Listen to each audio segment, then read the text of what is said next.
Gold, trusted gold buyers. మీరు తాకట్టు పెట్టిన బంగారాన్ని విడిపించి ఈ రోజు ఉన్న మార్కెట్ ధరకు కొనబడను.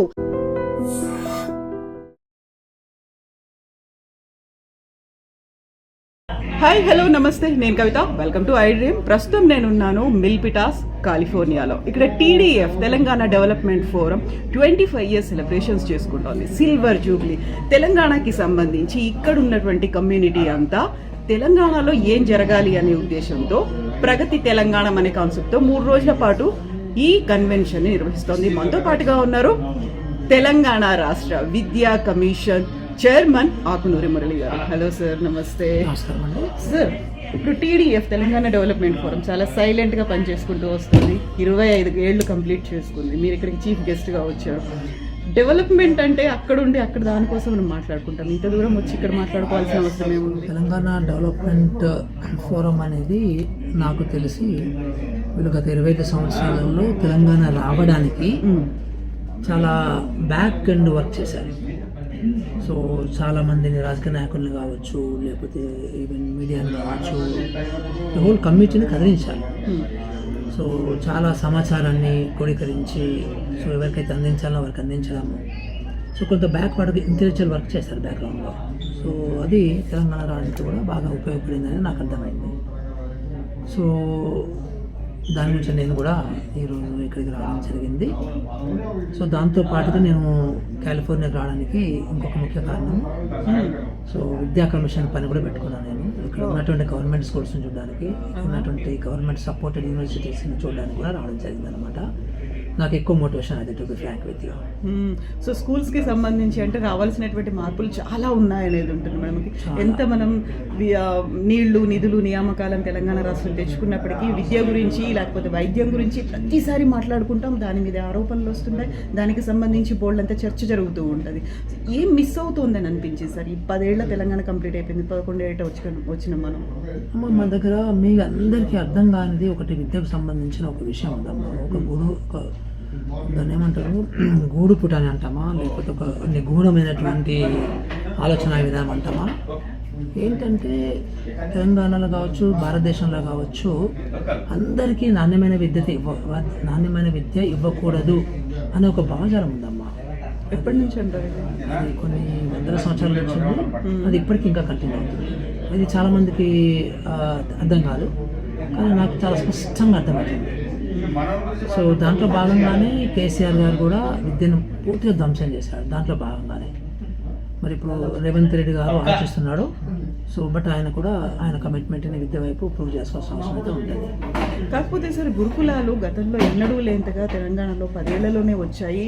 ఏ దేశంలో ఎక్కడా కనిపించినంతగా రిక్రూట్మెంట్స్ కూడా అట్లనే ఉన్నాయి. గురుకులాలు అంటే మనకు గతంలో కొంచెం నిర్లక్ష్యానికి గురైనాయి. ఈసారి మేము పెంచినాం, అందరికీ అందులో అవకాశం ఉంటుంది అనేది. గురుకులాల కాన్సెప్ట్ సరిగా లేదంటారా ఆ టైంలో? అమ్మ, ఇప్పుడు ఇది విద్యని ధ్వంసం చేయడంలో భాగంగా విద్యను నేను చూసుకుంటున్నాను అనే ఒక నెరేషన్ని కేసీఆర్ గారు క్రియేట్ చేశారు. ఇక్కడ విషయం ఏంటంటే, గురుకుల విద్య అనేది ఆయన స్టార్ట్ చేయలేదు. అంతకుముందు ఎస్ఆర్ శంకర్ గారు, పాత గవర్నమెంట్స్ వాళ్ళు చేశారు.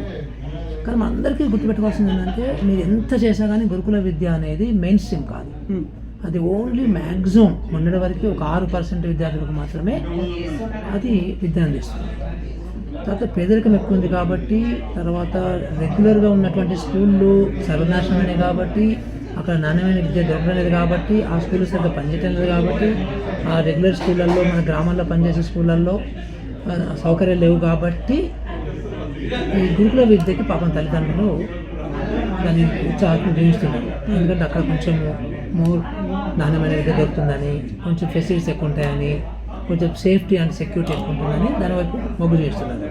కానీ అది ఎప్పటికీ కూడా అదొక సస్టైనబుల్ మోడల్ కాదు, ఎప్పటికైనా ఒక సుస్థిరమైన విధానం కాదు.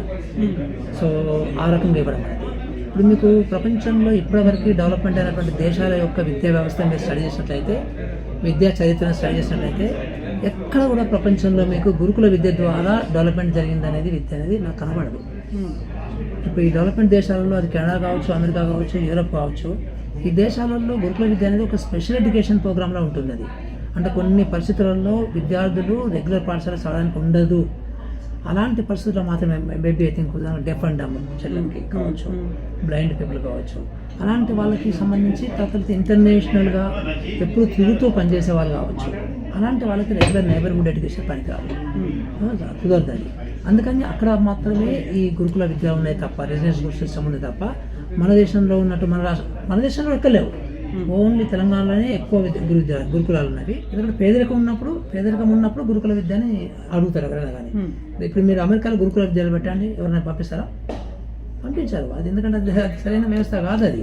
కాకపోతే సార్ ఇప్పుడు ప్రైవేట్ కంటే కూడా గవర్నమెంట్ ఉన్నటువంటి ఎడ్యుకేషన్ సిస్టమ్ను డెవలప్ చేయడానికే కదా, ఎవరైతే దూరం అయ్యారో వాళ్ళందరి కోసమనే కదా గురుకులాలు అనేవి తీసుకుని. మీరు నిజంగా విద్యను డెవలప్ చేయాలంటే ఇప్పుడు గురుకులాలు ఉన్నటువంటి విద్య కంటే కూడా ఇంకెక్కువ మంచి విద్యను, మంచి సౌకర్యాలని ప్రతి మండలంలో ఒక సెమీ రెసిడెన్షియల్ సిస్టమ్ పెట్టి ఆ పిల్లలు తల్లిదండ్రుల దగ్గర నివసించాలి. తల్లిదండ్రులతో పాటు నివసించగలిగితే అప్పుడు ఒక మంచి వ్యవస్థ, ఒక మంచి సమాజం ఏర్పడుతుంది. నువ్వు పిల్లల్ని 5వ తరగతి నుంచి మొదలుపెట్టి డిగ్రీ వరకు రెసిడెన్షియల్ వేస్తే వాళ్ళకి సమాజం గురించి ఎప్పుడు తెలియాలి? సో ఆ చుట్టాలకు సంబంధించి, వాళ్ళ తల్లిదండ్రులకు సంబంధించి వాళ్ళకి ఆ రిలేషన్స్, హ్యూమన్ రిలేషన్స్ ఎప్పుడు డెవలప్ అవ్వాలమ్మా మీకు? అలా డెవలప్ కాదు సొసైటీ ఎప్పుడు కూడా. సో నిజమైన విద్య ఇవ్వాలంటే నైబర్హుడ్ స్కూల్స్, అంటే ఇప్పుడు ఉన్నటువంటి జిల్లా పరిషత్ హై స్కూల్స్ కావచ్చు, మండల పరిషత్ హై స్కూల్స్ కావచ్చు, వాటిని స్ట్రెంథెన్ చేయాలి. స్ట్రెంథెన్ చేస్తే అందరికీ నాణ్యమైన విద్య దొరకాలి. ఇవన్నీ 90% ప్రజలకి, విద్యార్థులకి ఇచ్చే విద్యని ఇచ్చే సంస్థల్ని పక్కన పెట్టి, రెగ్యులర్ పాఠశాలను పక్కన పెట్టి 10% సరిపడిన మీరు గురుకులాలు పెడితే అది సుస్థిర విద్యా వ్యవస్థ ఎట్లవుతుందమ్మా?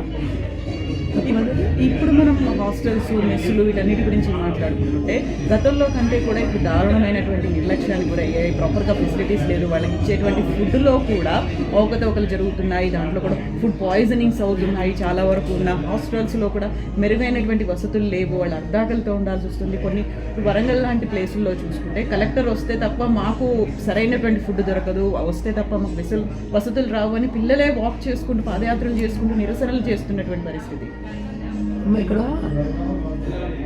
పాత ప్రభుత్వం కావచ్చు, కొత్త ప్రభుత్వం కావచ్చు, విద్యకు ఎంత సమయం వెచ్చించాలి, విద్యకు ఎంత వనరులను కేటాయించాలి, ఎంత బడ్జెట్ కేటాయించాలి, విద్యకు సంబంధించినటువంటి ఆ కేర్ టేకింగ్ ఎంత తీసుకోవాలి అనే దాని మీద ఎక్కువ పనిచేయాల్సి వస్తుంది.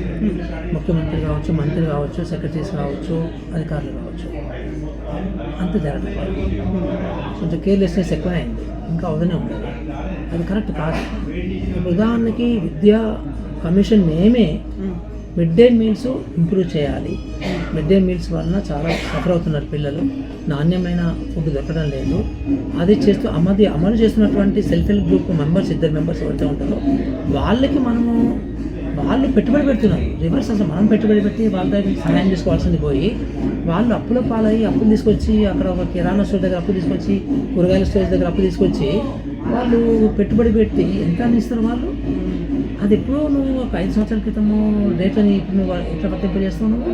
వాళ్ళు కనీసం వాళ్ళ పేమెంట్ నువ్వు వారానికి ఒకసారి ఇవ్వాలను. ఎందుకంటే వాళ్ళు ఎంత వాళ్ళు అప్పుడు వాళ్ళు రిచ్ పీపుల్, వాళ్ళు కాంట్రాక్టర్స్ వాళ్ళు. సో ఆ సిస్టమ్స్ మీరు మంచిగా చేయాలని చెప్పి మేము ఒక 3 months బ్యాక్ విద్యా కమిషన్ రిపోర్ట్ ఇస్తే మరి విద్యాశాఖ పట్టించుకోలే, విద్యా సెక్రటరీ పట్టించుకోలే. సో వాళ్ళకి పేమెంట్స్ అన్న కనీసం వారానికి ఒక పేమెంట్ ఇవ్వండి. మీరు ఇప్పుడు 3 నెలలకు ఒకసారి, 6 నెలలకు ఒకసారి ఇస్తున్నారు. ఆ పేమెంట్ వ్యవస్థ కూడా సరిగ్గా లేదు. దానికి ఒక కాంప్రహెన్సివ్ సాఫ్ట్వేర్ పెట్టి ప్రతి వారం కూడా పేమెంట్ వచ్చినట్టుగా ప్లానింగ్ చేసుకోండి. ఒక చక్కని విధానం పెట్టుకోండి, పేమెంట్ విధానం. అది కూడా చేయడం లేదు. సో ఇలాంటివన్నీ కూడా లోపాలు ఉన్నాయి. సో ఇవన్నీ కూడా ముఖ్యమంత్రి గారు ఇంకా ఎక్కువ టైం ఇవ్వాల్సిన అవసరం ఉంది దీనికి, ఎందుకంటే ఆయన విద్యాశాఖ మంత్రి కాబట్టి. సో సరిపోదు. ప్రభుత్వాలు ఏమైనప్పటికీ కూడా స్టూడెంట్స్ మీద ఫోకస్ పెట్టాల్సిన అవసరం ఉంది. ఎంతైతే విద్య అంటాం. ఇప్పుడు మీరు యుఎస్లో ఉన్నారు సార్. ఈ ప్రోగ్రామ్ తర్వాత మీరు వెళ్ళి స్కూల్స్ని దర్శించాలనుకుంటున్నారు. అవి కూడా గవర్నమెంట్ స్కూల్సే, ప్రైవేట్ ఆధ్వర్యంలో నడిచే స్కూల్స్ కాదు. ఇది కంపల్సరీగా ఆ లొకాలిటీలో ఉన్నది ఆ లొకాలిటీలోకే వెళ్ళాలి తప్ప ఇంకెక్కడో బాగుంది మంచి స్కూల్ ఉంది అక్కడికి వెళ్ళి చదువుకుంటాము, రికమెండేషన్స్ ఇవన్నీ ఉండవు. ఇవన్నీ మన దగ్గర కనిపిస్తున్నాయి. ఈ వ్యవస్థలో మార్పు రావాల్సిన అవసరం చాలా ఉంది. మీరు ఇక్కడికి వచ్చారు, అబ్జర్వ్ చేస్తారు, ఏముంది, ఎలా ఉంది, ఎక్కడ మన దగ్గర ల్యాకింగ్ ఉంది అనేది తెలుసుకుంటారు. ఇవన్నీ మన దగ్గర ఇంప్లిమెంట్ చేయడానికి ఎంత టైం పడుతుంది అనుకుంటున్నారు? ఇంప్లిమెంటేషన్ కంటే ఇప్పుడున్న ప్రభుత్వానికి పాత ప్రభుత్వానికి లేదు. అందుకే నేను కేసీఆర్ని బస్ యాత్ర చేసి ఆయన మీద గట్టిగా ఫైట్ చేశాను నేను. సో ఇప్పుడు ఈ గవర్నమెంట్ అయినా కానీ ఎక్కువ వనరు ఇవ్వాల్సిన అవసరం ఉంది, ఎక్కువ ప్రాధాన్యత ఇవ్వాల్సిన అవసరం ఉంది. సో దీనికి సంబంధించిన వ్యక్తుల యొక్క సలహాలు తీసుకొని ఇంకా సో విద్యా కమిషన్ సలహాలు తీసుకొని చాలా ఇంప్రూవ్ చేసిన పరిస్థితి ఉంది. Time is running out. 2 సంవత్సరాలు అయిపోయింది, ఇంకో 3 సంవత్సరాలు, ఇంకో లాస్ట్ ఇయర్లో అంత ఎలక్షన్సే. సో అది సరిపడం లేదు ఈ ప్రస్తుత గవర్నమెంట్, ఇంకా చేయాల్సిన అవసరం ఉంది. నేను ఇక్కడ ఉన్నటువంటి స్కూల్స్లో అమెరికాలో ఉన్న కాలిఫోర్నియా స్టేట్లో ఉన్న స్కూల్స్ నేను స్టడీ చేసి యూనివర్సిటీని స్టడీ చేసి డెఫినెట్గా మా కాంప్రహెన్సివ్ పాలసీలో నాకు ఇవి ఉపయోగపడతాయి. డెఫినెట్ ఇంకా కొంచెం నాకు కాన్ఫిడెన్స్ వస్తుంది, ఇంకేం చేస్తే బాగుంటుంది అని కొన్ని కొత్త పద్ధతులు, కొత్త మెథడాలజీ, కొత్త ప్రాక్టీసెస్ కూడా ఇక్కడ నేను నేర్చుకుంటాను తప్పకుండా. సో అది నేను అరేంజ్మెంట్ చేసుకుంటాను ఇక్కడ స్కూల్స్ని, యూనివర్సిటీస్ అరేంజ్ చేయడము. అక్కడ పోయిన తర్వాత నాకు కాంప్రహెన్సివ్ పాలసీ డెవలప్మెంట్ చేయడానికి అవకాశం ఉంటుంది. కానీ బట్ ముఖ్యమంత్రి గారు ఇంటెన్షన్, ప్రాధాన్యత, వనరులు, సమయము, సలహాలు తీసుకోవడము, దీని మీద ఆధారపడ్డాను. నేను అధికారులను ఎవరిని నేను తప్పుపట్టాను. అధికారులకు వాళ్ళు వాళ్ళ ఓన్ ఫ్రేమ్వర్క్లో చేస్తారు, వాళ్ళ ప్రాధాన్యతలు వాళ్ళకు ఉంటాయి, నేను ఎవరిని తప్పట్టాను. బట్ ముఖ్యమంత్రి గారు టైం ఇవ్వాల్సి ఇది నేను మీ ద్వారా ముఖ్యమంత్రి కూడా చెప్పాల్సుకున్నాను. ఖచ్చితంగా సార్, మీరు వరంగల్ జిల్లాకి కలెక్టర్గా ఉన్నారు. మీ ఫ్యామిలీలో ఒక మెంబర్కి డెలివరీ కోసం కావాలి అంటే గవర్నమెంట్ హాస్పిటల్కి తీసుకెళ్లారు. అది చాలా గొప్పగా చూసారా, ఒక జిల్లా కలెక్టరే వాళ్ళ ఫ్యామిలీ మెంబర్స్కి డెలివరీ అనేది అక్కడ చేయించారు అంటే. ఇప్పుడు మనం దీన్నే స్కూల్స్కి సంబంధించి కూడా చూసుకుంటే ఎవరో ఒకరు వాళ్ళ పిల్లల్ని స్కూల్లో, గవర్నమెంట్ స్కూల్లో జాయిన్ చేశారంటే చాలా గొప్ప వార్తగా చెప్పుకుంటున్నాం. ఇది అందరిలో మార్పు రావాలంటే ఏం జరగాలి సార్? అమ్మ, ప్రజలు వనరబుల్ అమ్మ. అందరు ప్రజలు మురళిలాగా ఫైట్ చేయడానికి ముందుకు రారు. అట్లా రాలే, ఏ సొసైటీలో రాలేరు. అట్లా ఎక్స్పెక్ట్ చేయడం కూడా కరెక్ట్ కాదు. అట్ ది సేమ్ టైం ప్రభుత్వ స్కూల్ ఎట్లా ఉన్నా కానీ ప్రభుత్వ స్కూల్ పంపించడం గొప్ప పని అనుకోవడానికి లేదు. సో స్కూల్ బాగుంటే పంపిస్తారు. కానీ నేను అక్కడ కలెక్టర్గా మా కూతుర్నే, మా అమ్మాయినే అక్కడ జాపించాను. ఎందుకంటే నేను అక్కడ హాస్పిటల్ బాగు చేశాను. సో దాన్ని స్టాండర్డ్స్ పెంచిన తర్వాత కూడా ఎవరు రావటం లేదంటారా బాబు. నాకు అక్కడ నా డెమోగ్రఫీ ప్రకారం నెలకి 860 కాన్పులు జరగాలి నెలకి, కానీ 80 జరిగినాయి. ఇదేంటి ఇంత తక్కువ ఉంది అంటే అందరూ కూడా వరంగల్ వెళ్తున్నారు, ప్రైవేట్కి వెళ్తున్నారు. అందుకని నేను అక్కడ ములుగు హాస్పిటల్ కావచ్చు, భూపాలపల్లి హాస్పిటల్ కావచ్చు, చిట్యాల హాస్పిటల్ కావచ్చు, వీటిని ఇంప్రూవ్ చేశాను. మాదేపూర్ హాస్పిటల్ కావచ్చు, ఇంప్రూవ్ చేసి అక్కడ నేను లేబర్ రూమ్ మంచి డెవలప్ చేసి వార్డ్స్లో ఏసీ పెట్టించి వార్డ్స్ని బెడ్ తీసుకొచ్చి అన్ని సౌకర్యాలు తీసుకున్న తర్వాత అందరు డాక్టర్లను పెట్టి, పీడియాట్రిషియన్ని పెట్టి, గైనకాలజిస్ట్ని పెట్టి, అనస్థెటిస్ట్ని, మత్తు డాక్టర్ని పెట్టి అందరిని పెట్టిన తర్వాత రావటం లేదు ఎందుకని అనిపించినప్పుడు నాకు ఐడియా వచ్చింది. సో మా పాపని అక్కడ పెడితే నమ్మకం పెడుతుంది అని ఆ రకంగా మా పాపని కూడా కన్విన్స్ చేస్తాను. మా పాప కూడా కన్విన్స్ అయింది. సో అట్లా కొంచెం రిస్క్ తీసుకున్నా కానీ, ఎందుకంటే లోపల పాప పేగులో అడ్డమయ్యి అది కూడా కొంచెం కాంప్లికేట్ అయింది. అయినా కానీ నేను ఉన్నాను.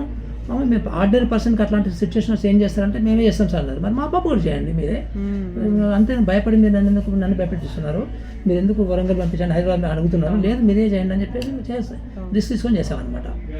సో ఎందుకంటే అది చేయగలిగిందే, ఒక గైనకాలజీ చేయొచ్చు, నాట్ ఇష్యూ. సో అట్లా నేను డెవలప్ చేసిన తర్వాతనే పంపించాను. అట్లాగే స్కూల్లో కూడా డెవలప్ చేసిన తర్వాత మీరు పంపించకపోతే తప్పట్టాలి. గవర్నమెంట్ ఎంప్లాయీస్ని కానీ, టీచర్లను కానీ, ఐఏఎస్ ఆఫీసర్లను ఎవరైనా కానీ. మీరు ఇక్కడ అమెరికాలో ఉన్నటువంటి ప్రైవేట్ స్కూలు, గవర్నమెంట్ స్కూలు 2 సమానంగా ఉంటాయి. సో ఇన్ఫ్యాక్ట్ ఇక్కడ 90% మంది పిల్లలు గవర్నమెంట్ స్కూల్సే చదువుతారు. ఇప్పటికీ కూడా ఇంత ధనవంత దేశం అయిన తర్వాత కూడా ఇప్పుడు కూడా ఇక్కడ ఉన్నటువంటి అమెరికాలో 90% మంది పిల్లలు గవర్నమెంట్ చదువుతున్న అర్థం ఏంటంటే ఆ గవర్నమెంట్ స్కూల్స్ని ఆ రకంగా మెయింటైన్ చేస్తుంది గవర్నమెంట్. నిజంగా ప్రస్తుతం ఉన్నటువంటి సమాజం దేనికి ప్రయారిటీ ఇస్తుంది? ఆర్థిక సంబంధాల చుట్టూ మాత్రమే తిరుగుతుంది. మళ్ళీ ఎన్నికలంగానే చాలా విరక్తి కలుగుతున్నాం. మంచి అనిపిస్తుంది కదా, లేడీస్ కూడా ఛాలెంజింగ్ జాబ్స్ చేసినప్పుడు చాలా బాగుంటది. ఫుడ్ డెలివరీ ఇవ్వటానికి వెళ్ళినటువంటి డెలివరీ బాయ్ అనిల్ పై కళ్ళ ముందు